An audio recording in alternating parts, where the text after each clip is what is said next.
चलिए साथियों, आज हम लोग बात करेंगे गॉल ब्लैडर स्टोन के बारे में।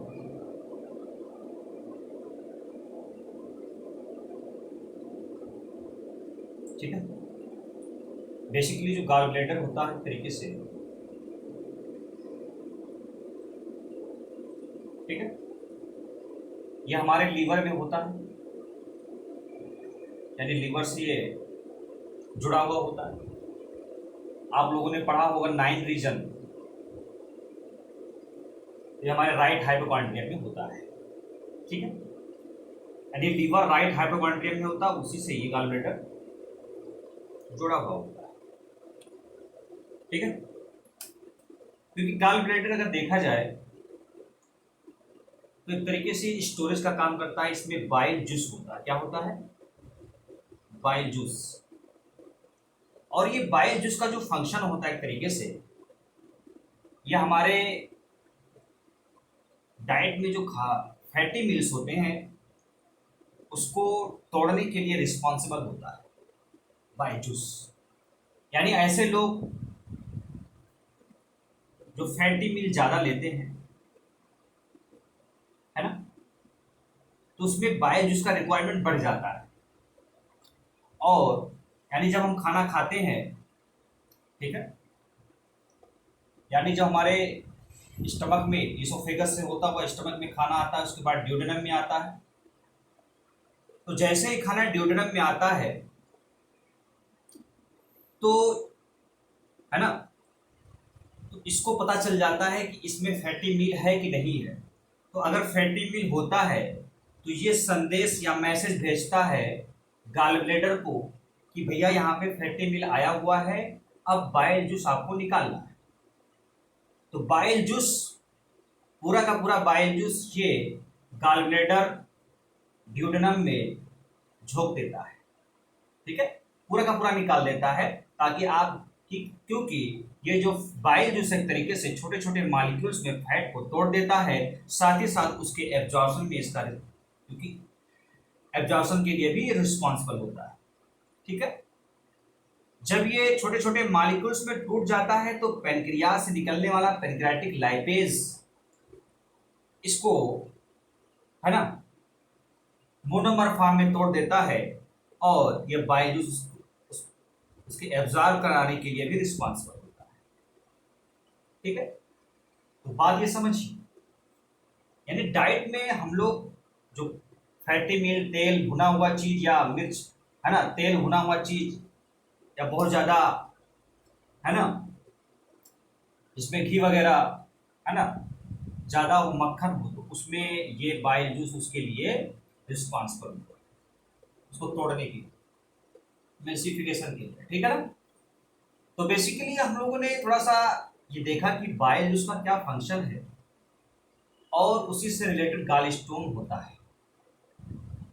ठीक है, अगर इन चीजों से अपनी आदतों को, अगर हम हैबिट को सुधार लें तो गॉल स्टोन से बच सकते हैं।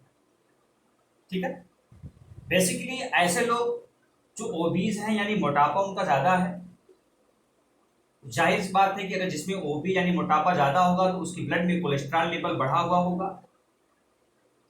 या ऐसे लोग जो अपने डाइट में कार्बोहाइड्रेट ज्यादा लेते हो, कोई जरूरी नहीं है कि आप फैटी मील ही लेते हो। अगर आप जरूरत से ज्यादा कार्बोहाइड्रेट भी अपने डाइट में लेंगे तो ये कार्बोहाइड्रेट जाके हमारे बॉडी में, है ना, फैट के रूप में स्टोर हो जाता है। यानी जो एक्स्ट्रा ग्लूकोज होता है वो हमारे बॉडी में स्टोर हो जाता है। तो कहीं ना कहीं ये कार्बोहाइड्रेट ज्यादा हमने लिया था वो फैट में कन्वर्ट हुआ कि नहीं हुआ। ठीक है, या हम डायरेक्ट कोलेस्ट्रॉल ज्यादा यानी फैटी मील ज्यादा लेते हो। ठीक है, आई बात समझ में।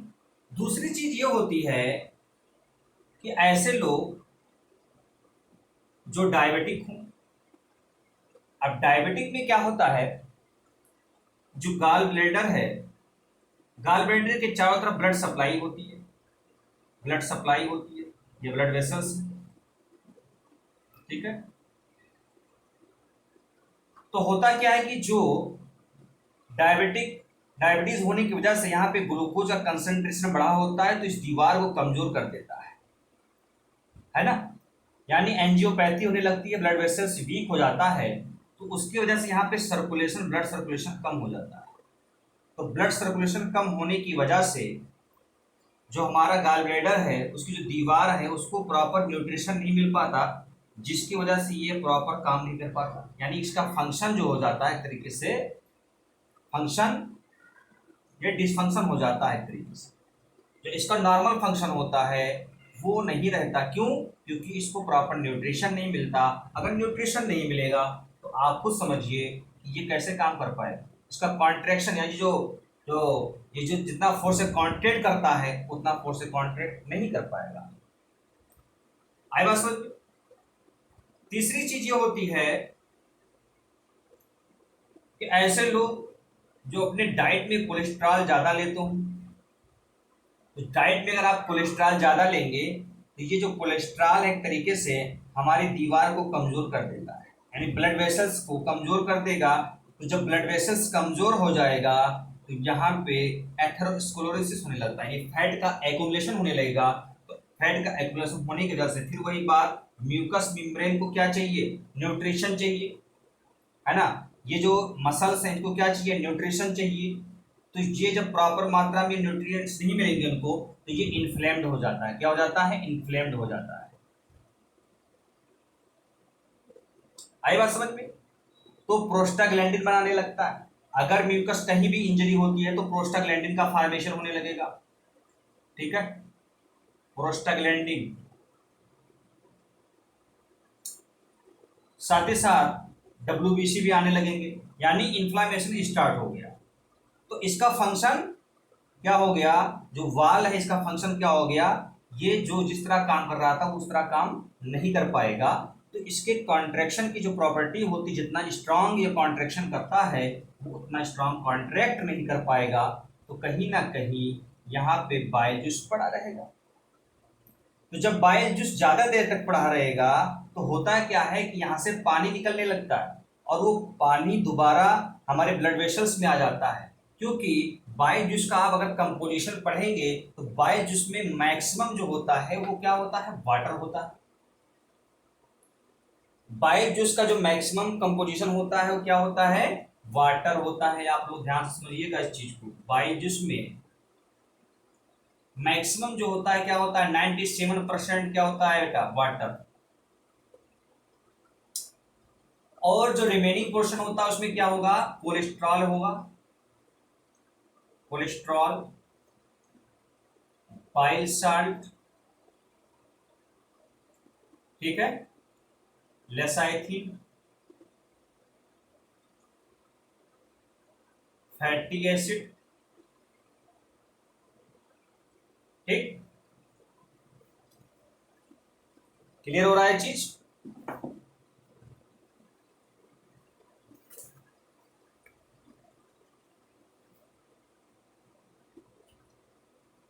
तो क्या क्या होता है बाइल में? बाइल जूस में क्या क्या होगा? कोलेस्ट्रॉल होगा, बाइल साल्ट होगा, लेसाइथिन होगा, फैटी एसिड होगा। साथ ही साथ कुछ इलेक्ट्रोलाइट्स भी होते हैं, sodium, potassium, calcium and bicarbonate ions. ठीक है। तो सबसे पहले अगर आप देखें कि जो इसका कंपोजिशन है, जो नॉर्मल कंपोजिशन होता है, अगर वो एबनॉर्मल हो जाए तो गाल स्टोन बनने का चांस ज्यादा होता है।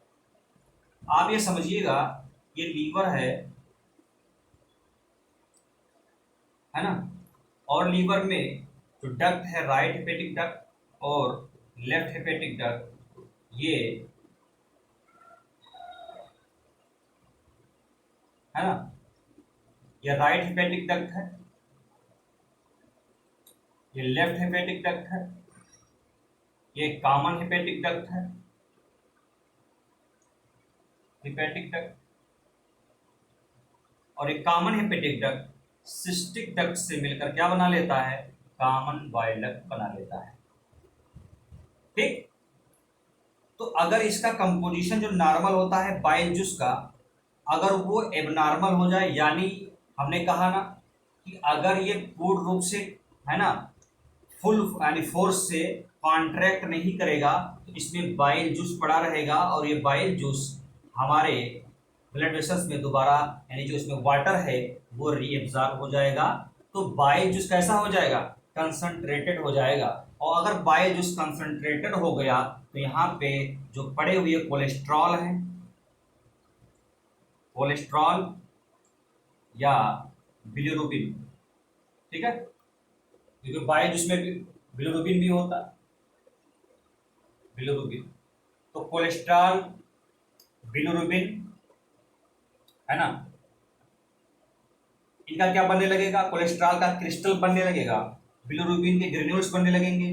तो एक तरीके से ये स्टोन का फॉर्मेशन करने लगेगा। आई बात समझ में? तो हर चीज अगर नॉर्मल वे में नहीं होगा तो इसका क्या कहते हैं, क्रिस्टल बनेगा और वो स्टोन का रूप धारण कर लेगा, यानी स्टोन में कन्वर्ट हो जाएगा। सबसे पहले सलज का फॉर्मेशन होता है, सबसे पहले सलज का फॉर्मेशन होगा, यानी रेतनुमा स्ट्रक्चर आपको दिखेगा अगर आप यूज कराओगे, ठीक है। उसके बाद ये क्रिस्टल बन जाएगा। या हमारे डाइट में कोलेस्ट्रॉल बहुत ज़्यादा है या बहुत तेजी के साथ हम वेट लॉस करते हैं तो उसमें क्या होगा कि फैट टूट कर आएगा और वो जो कोलेस्ट्रॉल है वो कोलेस्ट्रॉल क्या होगा, उसका क्रिस्टल बनेगा और क्रिस्टल उसके बाद स्टोन का फॉर्मेशन हो जाएगा, ठीक है। तो कोलेस्ट यानी गाल स्टोन जो बना वो किन किन वजह से बना? या तो वाटर की कमी हो जाए, या ऐसे लोग देखिए, ऐसे लोग कुछ लोग ऐसे भी होते हैं कि डेली काम इतना ज़्यादा उनका होता है कि पानी पीना भूल जाते हैं। तो होता है कि हमारी बॉडी जिस ऑर्गन को ज़्यादा रिक्वायरमेंट होता है वाटर, उसको वो भेज देती है, ठीक है ना। तो गाल ब्लेडर में अगर बाइल जूस है तो उसमें वाटर का परसेंटेज ज़्यादा था, तो क्या करेगी, यहाँ से जो बाइल जूस में जो वाटर है उसको अपने ब्लड में खींच लेगी।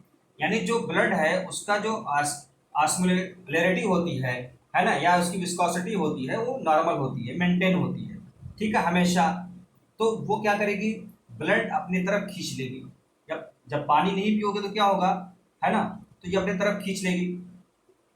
तो होगा क्या, यहाँ पे वाटर की कमी हो जाएगी बाइल जूस में, तो फिर वही चीज कोलेस्ट्रॉल एंड बिलिरुबिन सब इसका ग्रेन्यूल्स या क्रिस्टल बनकर स्टोन का फॉर्मेशन हो जाएगा। तो आप प्रॉपर वाटर का यानी जितना रिक्वायरमेंट बॉडी को वो वाटर पीना चाहिए अगर आप गाल स्टोन से बचना चाहते हैं। दूसरी चीज, आप बहुत ज्यादा डाइट में कोलेस्ट्रॉल लेते हैं, आप वो कम करना पड़ेगा। बहुत तेजी के साथ वेट लॉस करते हैं, तो वेट लॉस करने का मतलब ये हुआ कि अचानक आपने क्या हुआ कि ये डिसाइड किया कि हमको वेट लॉस करना है, तो उसमें 800 कैलोरी पर डे से कम हम उससे कम, है ना, डाइट लेते हैं। तो होगा क्या कि हमारे बॉडी में एक्यूमुलेट जो फैट है वो टूट टूट कर आएगा, तो उसकी वजह से भी क्या होगा, क्रिस्टल का फॉर्मेशन होगा, उसके बाद स्टोन का फॉर्मेशन होगा, ठीक है। फीमेल्स में एस्ट्रोजन जो प्रोजेस्टेरॉन हार्मोन होता है, जो प्रेगनेंसी होती है तो उस टाइम एस्ट्रोजन और प्रोजेस्टेरॉन हार्मोन इसके मोटिलिटी को कम कर देता है, क्योंकि जो ये हार्मोन है एक तरीके से यूट्रस को रिलैक्स करता है, तो बॉडी को रिलैक्स कर देगा, तो ये इसके जो दीवार है इसको भी रिलैक्स कर देता है। इसलिए फीमेल में, है ना, फीमेल में गाल स्टोन बनने का चांस ज्यादा होता है। आई बात समझ? बेसिकली 3 तरह के स्टोन बनते हैं, है ना। ज्यादातर जो स्टोन का फॉर्मेशन होता है वो कोलेस्ट्रॉल की वजह से होता है। 80% केसेस में दिया गया है कि कोलेस्ट्रॉल की वजह से स्टोन का फॉर्मेशन होता है, ठीक। तो जो कोलेस्ट्रॉल की वजह से स्टोन का फॉर्मेशन होगा वो कैसा होता है, yellow, slightly yellow green colour का होता है, और ब्राउन कलर का भी स्टोन फॉर्मेशन होता है। ब्राउन कलर में क्या होता है कि जो कोलेस्ट्रॉल का रेशियो है वो कम होगा, बट बिलिरुबिन और ग्लाइकोप्रोटीन का रेशियो ज्यादा होता है ब्राउन में। और ब्लैक कलर का जो स्टोन का फॉर्मेशन होता है उसमें मोस्टली बिलिरुबिन का परसेंटेज ज़्यादा होता है, बिलिरुबिन बहुत ज़्यादा अमाउंट में होता है, बहुत ज़्यादा, ठीक है। कोलेस्ट्रॉल बहुत कम होगा तो ब्लैक कलर का दिखता है स्टोन, ठीक है। मोस्टली 80% केस में कोलेस्ट्रॉल की वजह से स्टोन का फॉर्मेशन होता है, ठीक है। बाकी हम लोग देखें तो होता क्या है कि इसमें जब स्टोन का फॉर्मेशन होता है तो कभी कभी ये सिम्टोमेटिक होता है और कभी कभी एसिम्टोमेटिक और कभी कभी सिम्टोमेटिक। यानी कभी कभी जो स्टोन का ये इतना कम स्टोन होता है, ज़्यादा अमाउंट में नहीं होता, तो इसका जो सिम्टम है आता नहीं और लोगों को पता भी नहीं चलता। और डेली जो उनका रूटीन लाइफ है आराम से वो चलता रहता है, कोई दिक्कत वाली बात नहीं रहती है। बट सम टाइम ये अचानक दर्द करने लगता है, क्योंकि अगर जिसको ऑलरेडी स्टोन है तो वो अगर वो अपने डाइट में बहुत ज़्यादा अमाउंट में अगर वो फैटी मील ले ले, बहुत ज़्यादा अमाउंट, ठीक है, अगर वो फैटी मील ले लेता है तो उसमें क्या होगा कि जब फैटी मील है ना स्टमक से होता हुआ ड्यूडेनम में जाएगा तो वो संदेश देगा कि भैया यहाँ पे आया है, क्या कहते हैं, फैट यहाँ पे आ गया है, अब इसको तोड़ने के लिए, इसको इमल्सिफिकेशन के लिए आ जाओ। तो ये गाल ब्लैडर क्या करेगा, कॉन्ट्रैक्ट करेगा, है ना, यानी कॉन्ट्रैक्ट फोर्सफुली करेगा। तो फोर्सफुली कॉन्ट्रैक्शन की वजह से ये ड्यूडेनम है, ठीक है, यहाँ पे आके ये है ना, ये बाइजूस आएगा, तो इतना फोर्सफुली कॉन्ट्रैक्ट करेगा कि जितना बाइजूस है यहाँ पे झुक देगा ये। तो उसकी वजह से स्टोन भी क्या होगा, आगे बढ़ जाता है। इतना तेजी के साथ झटके के साथ कॉन्ट्रैक्शन होता है कि स्टोन भी आके है ना आगे आ जाता है, बढ़ जाता है। तो उसकी वजह से क्या होगा, ये स्टोन आगे कभी कभी सिस्टिक डक्ट में या कॉमन बाइल डक्ट में आके फंस जाता है।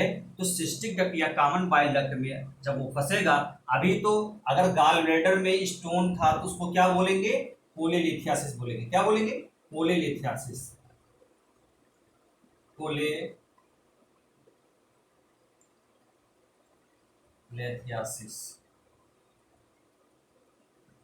अगर गाल ब्लैडर के डक्ट में अगर स्टोन है तो उसको बोलते हैं कोलेडोकोलिथियासिस, ठीक है,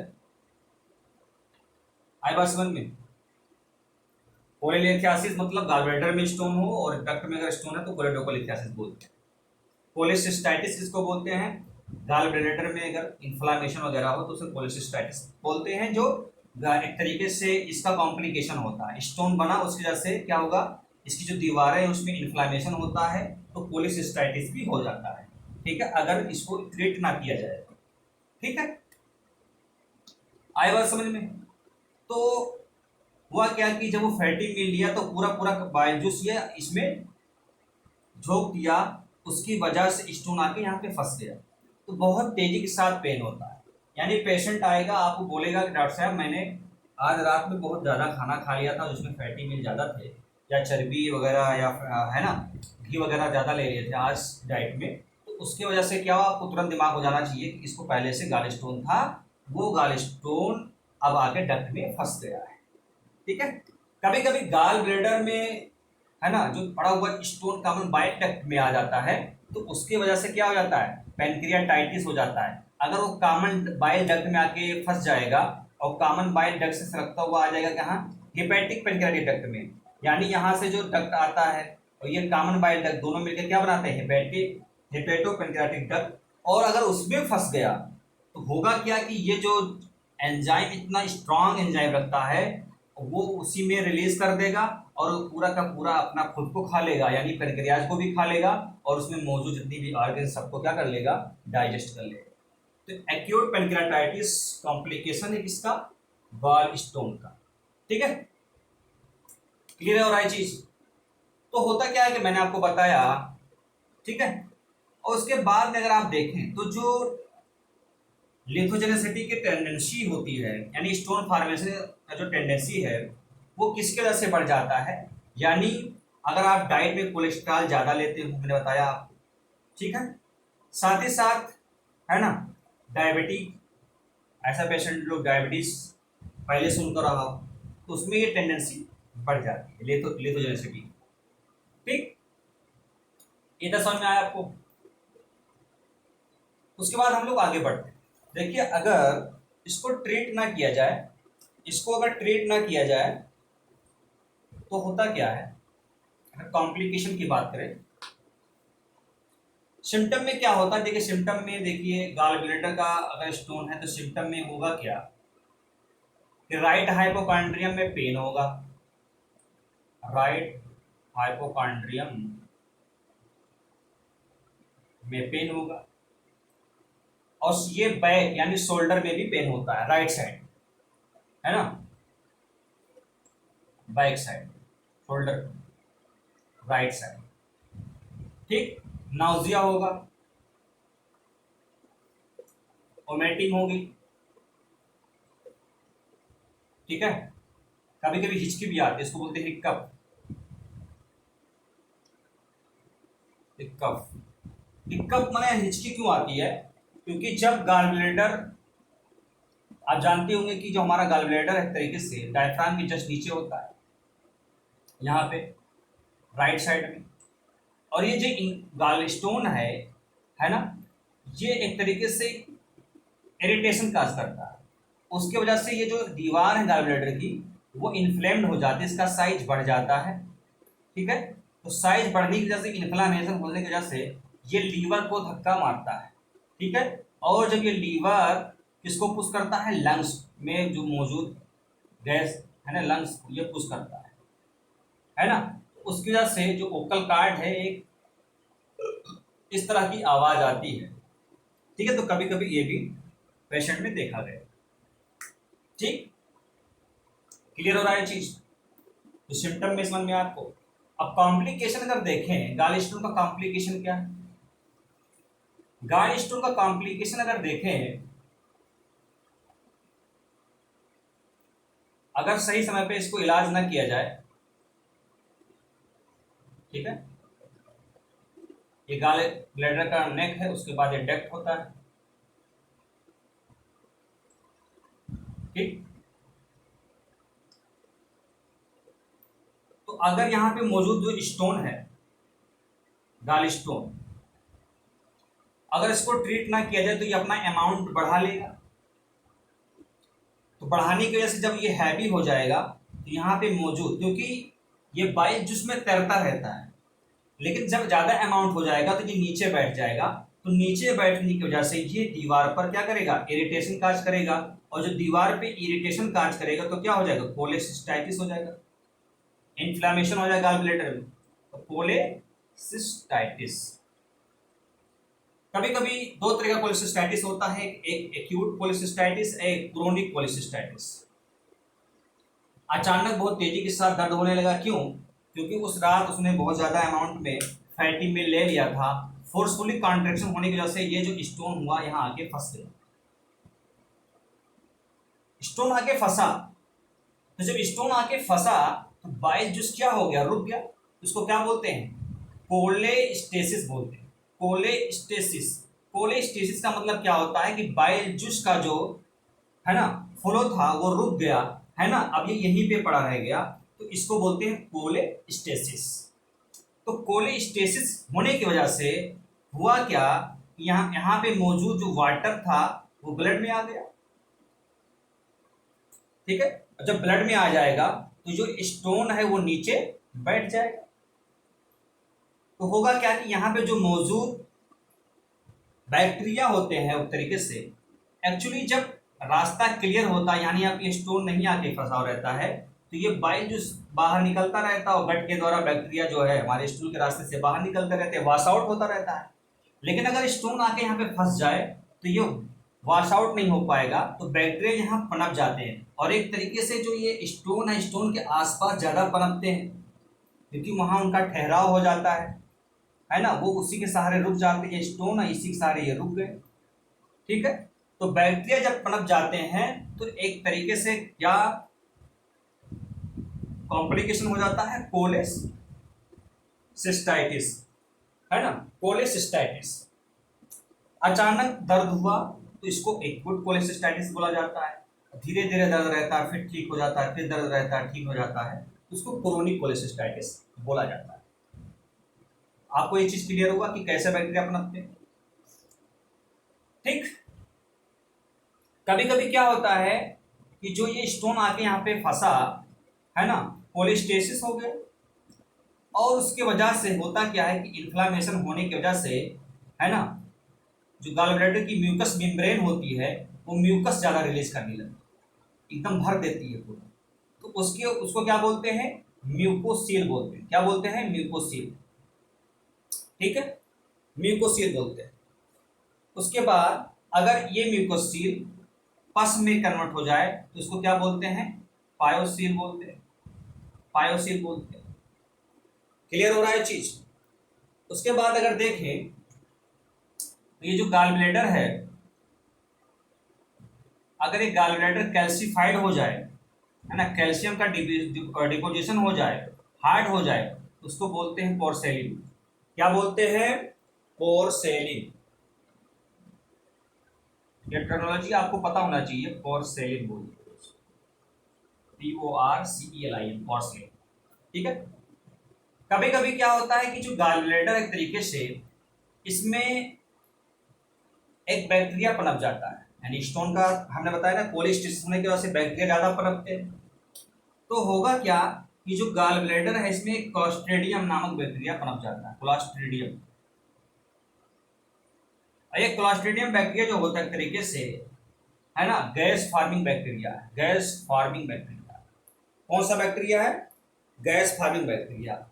उसके वजह से कोलेसिस्टाइटिस जो होगा उसको क्या बोलेंगे, एम्फाइसेमेटस, एम्फाइसेमेटस कोलेसिस्टाइटिस। तो एक तरीके से कैलकुलस होने की वजह से क्या होता है, कोलेसिस्टाइटिस होता है। साथ ही साथ किस तरह बैक्टीरिया हमारे पेट पनपते हैं हम लोगों ने उसके बारे में डिस्कस किया। कभी कभी क्या होता है कि जो ये गॉल ब्लैडर है ये अपना स्ट्रक्चर इतना बढ़ा लेता है इन्फ्लामेशन की वजह से, कोलेसिस्टाइटिस की वजह से, कि ये आंत की दीवार से चिपक जाता है। और आंत की दीवार से चिपकने की वजह से, है ना, यहाँ पे एक एबनॉर्मल स्ट्रक्चर बन जाता है, एक एबनॉर्मल ट्रैक्ट बन जाता है। दो हॉलो ऑर्गन के बीच अगर एक कोई एबनॉर्मल ट्रैक्ट बन जाए तो उसको क्या बोलते हैं, फिस्टुला बोलते, फिस्टुला बोलते। और इसमें जो मौजूद गॉल ब्लैडर में स्टोन था, जो इसमें मौजूद गॉल ब्लैडर में स्टोन था, वो इस फिस्टुला के द्वारा कहाँ आ जाएगा, आंत में उतर जाएगा। तो उसके वजह से क्या होगा, इंटेस्टाइनल ऑब्स्ट्रक्शन डेवलप हो जाएगा, इंटेस्टाइनल ऑब्स्ट्रक्शन डेवलप। किस तरह आपका दिमाग खुलना चाहिए कि क्या क्या हो सकता है। तो इसको क्या बोलेंगे, एंटेरोकोलिक फिस्टुला। क्या बोलेंगे, एंटेरोकोलिक फिस्टुला बोलते हैं इसको। क्लियर हो रहा है चीज,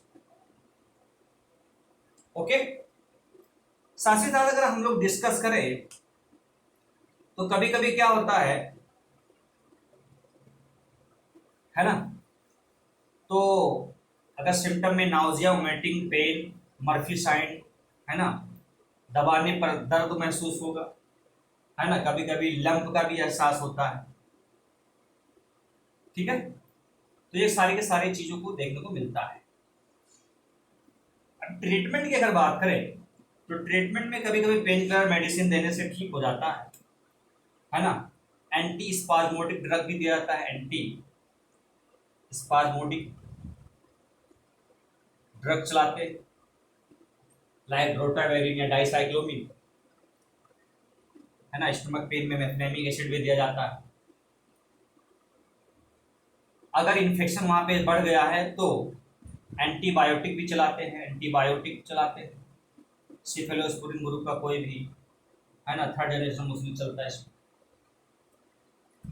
एंटीबायोटिक। साथ ही साथ अगर ज्यादा अगर दर्द बढ़ा रहता है तो एनसेट में आइबुप्रोफेन भी दिया जाता है। अगर मेडिकल मैनेजमेंट में अगर ट्रीटमेंट से, मेडिसिन देने से अगर ये, है ना, सेटल डाउन हो जाता है तो ठीक है, नहीं तो फिर सर्जरी की जाती है। और सर्जरी में जो सर्जन होता है एक तरीके से गॉल ब्लैडर को, है ना, बाहर निकाल देता है लेप्रोस्कोपी के द्वारा, यानी एक स्मॉल इंसिजन देके और वो लेप्रोस्कोप यानी प्रोब डालकर उसमें कैमरा लगा होता है, उसको, है ना, टीवी में देखकर, है ना, और उसको बाहर निकाल दिया। कभी कभी ओपन सर्जरी भी करनी पड़ती है ना, बड़ा सा इंसिजन लगाते हैं, उसके द्वारा गॉल ब्लैडर को निकालते हैं। गॉल ब्लैडर को निकालना क्या कहलाता है? कोलेसिस्टेक्टोमी। कोलेसिस्टेक्टोमी। ओके, बाकी आप लोग नेक्स्ट लेक्चर में देखेंगे। Thank you very much.